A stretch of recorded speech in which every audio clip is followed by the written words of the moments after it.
Hello, I'm transmitting today from the foothills of the Rocky Mountains at Mount Sugarloaf, and incredible opportunity to be on retreat in nature and reconnect with my own spirit and cleanse and purify and find out what is next for me in the chapters of my life, and to get to pour tea and share gene keys with some dear family here.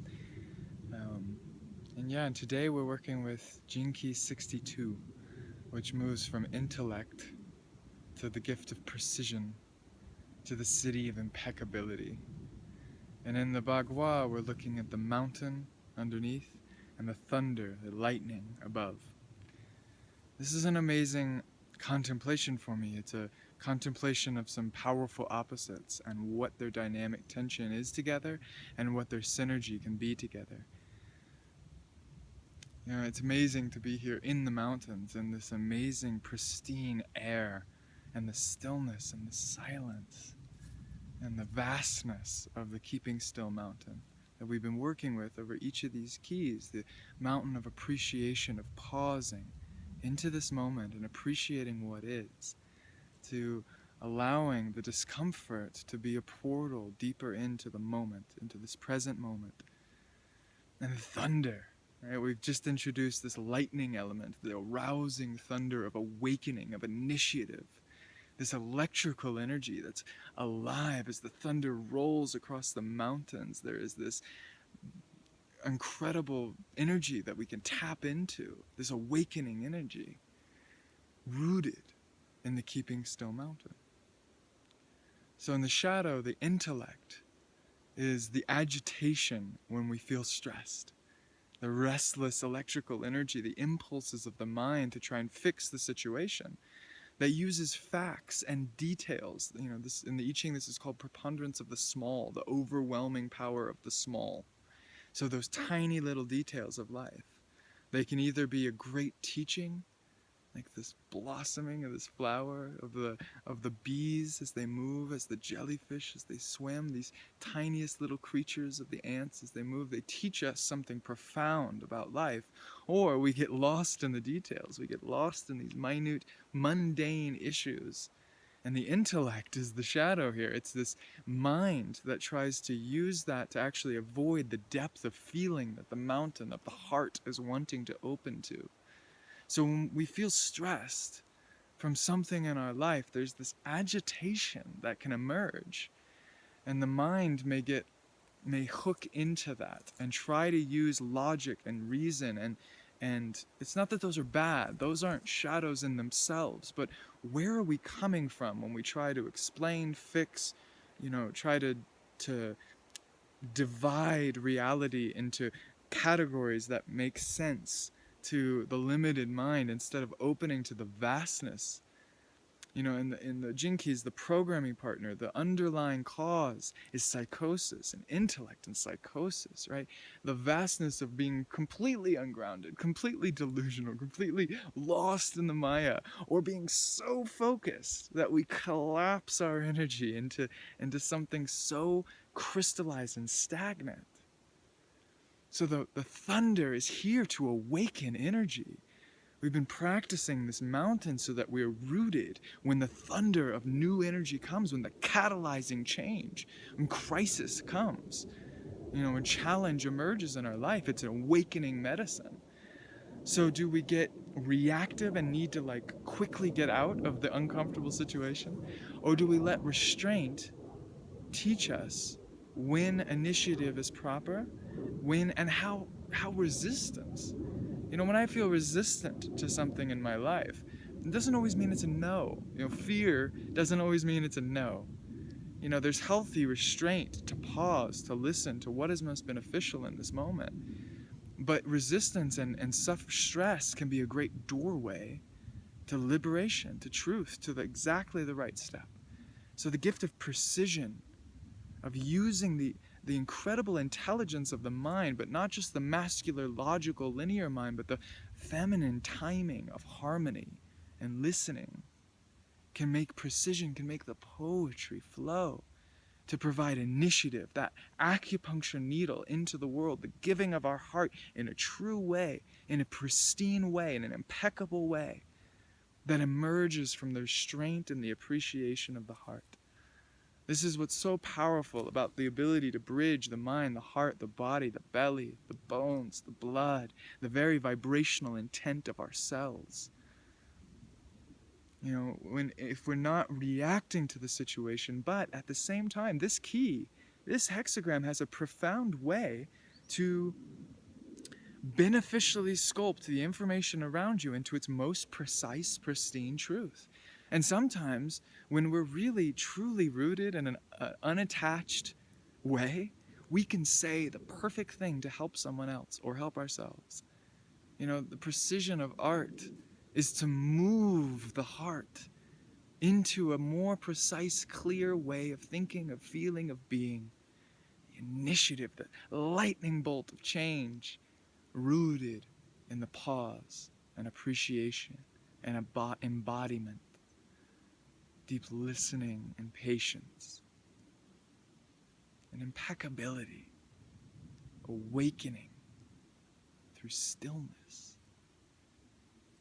The mind no longer, more than the mind, the self no longer needs to race through the mind to find that sanctity, right? The programming partner of sanctity.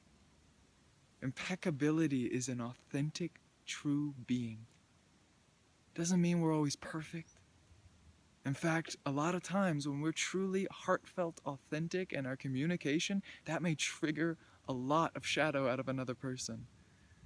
To learn to care deeply for people and not give a blank.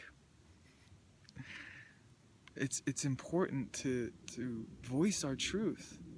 You know, and there's this power of this ring of no return of once we speak our spell into the universe, once it's out there, it's out there. So we must be mindful, careful, restraint of that initiative so that the lightning emerges from a very balanced, integral place. And impeccability is the awakening ripples of that thunder the clap of heaven as it just rattles the sky, rolling over those keeping still mountains, those patient mountains of truth. Impeccability is, you know, the preponderance of the small, the overwhelming, profound power of the small. The smallest detail, impeccability in how we carry ourselves and how we wash our bodies or set our altar or create our work in the world. The words that we choose to use to speak to our children when we need to help them grow in a way that's, you know, to learn through these cycles. And we don't always do it perfect, but if it's from an authentic, heartfelt place, that's the magic. And no one else will ever have the wisdom that you have. The wisdom that I have is unique, but it's a living wisdom that is universal, this cosmometry, this code of the holographic universe. I've been contemplating this weekend because psychosis, we are so out of control of all of reality, there is no way we could comprehend, but a pure moment of authentic awareness reveals the geometry, the perfection, the harmony, that is way beyond what we could create with the mind only, or that we could create alone. I want to close this transmission with this concept of sovereignty that I've been really deeply studying.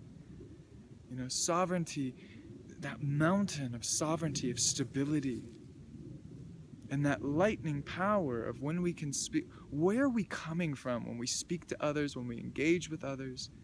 Because sovereignty is being at ease with all that is. Dissolving the charge when someone provokes us, right? From last week, when someone is challenging us, or because of our actions we feel like we may hurt someone, or they may feel like they were hurt by us. We have to be in constant dialogue because true sovereignty does not have the luxury of making choices alone. We are interdependent. We do make impact to everything and everyone through the choices that we make, through the way that we walk through this world. But to be authentic, to truly keep touching into the heart, bridging the heart and the mind and the belly, and acting from that sovereignty, including sharing what we need, or sharing what we see, but not as a poking, as that lightning bolt that's agitated. It uses anger, it's uncomfortable, so it tries to change the situation, versus pausing into that moment and allowing the dragon to move effortlessly from that center of being. The feminine wisdom of timing. It may not be in the timing that we think it's supposed to be, but the effortless truth that emerges and will emerge whether we like it or not. So we get comfortable with being uncomfortable, being at ease with all that is, and dissolving the charge, the electrical charge. When we're uncomfortable, when we're not grounded, the electricity can kill us. It's suffering, it's painful, it's obliterating to all the places of resistance that say, no, I want to stay who I am. I want to be safe in this stagnant, comfortable place that I'm in. No, the lightning is here to change the moment. But if we're grounded, if we let that conduit all the way through the earth, through the mountain, we do not get harmed. We become a channel, a vessel for the intensity of life to pour through us. It's just sensation. I burned myself so bad last night, and it's just sensation. Care for the body, but the pain, the suffering, it stems from the mind. It's a resistance. It's the resistance that creates suffering. It's just sensation. And I say that with care. There's a lot we have to navigate as individuals through each step of our life. None of this is perfect wisdom for any of you. I've had to already face the fear of what I say triggers people, and I get interesting messages and comments and things that are challenged, and I really, honestly, authentically am only sharing my life and how the wisdom moves through me, how the wisdom has been revealing itself to me, and what I practice every day to the best of my ability. That's my aspiration for impeccability. To root in myself, in my sovereign being. And when I hear the call of the thunder, to sing out to the world, not to change or fix anything, but to ripple out the blessings of my life, the blessings of revelation and awakening that occur for me and my own being and my family and my community, with great hope that those with hearts open and ears to hear will find the medicine that they need in that moment, and then share their medicine with the world, and their precision and their poetry and their art and their dance, and the way that you raise your children and the way that you solve issues in your everyday life. These small, mundane details do not need to be our cage. They are doorways to liberation. So, blessings from the mountain of Sugarloaf, from the foothills of the Rockies, from these great, majestic trees and bright, wide open skies. May you find magic and miracles in your day-to-day. May you soften the control that the mind sometimes wraps around our heart and our soul. But celebrate the mind. Celebrate the brilliance of wisdom. Not just knowing and facts. The encyclopedia that is a living library. Not data being stored and categorized and always understood as exactly what it is. There's a power to naming things. There's a power to classifying our patterns. That's why the Gene Keys works. That's why the I Ching works. That's why these technologies are here, because we can find these words that have power beyond themselves, and we can name them. Name those patterns of psychosis in your life. Name those patterns of intellect, of where you get stuck in your mind. We are pure beings. We are infinitely spacious and simple and true.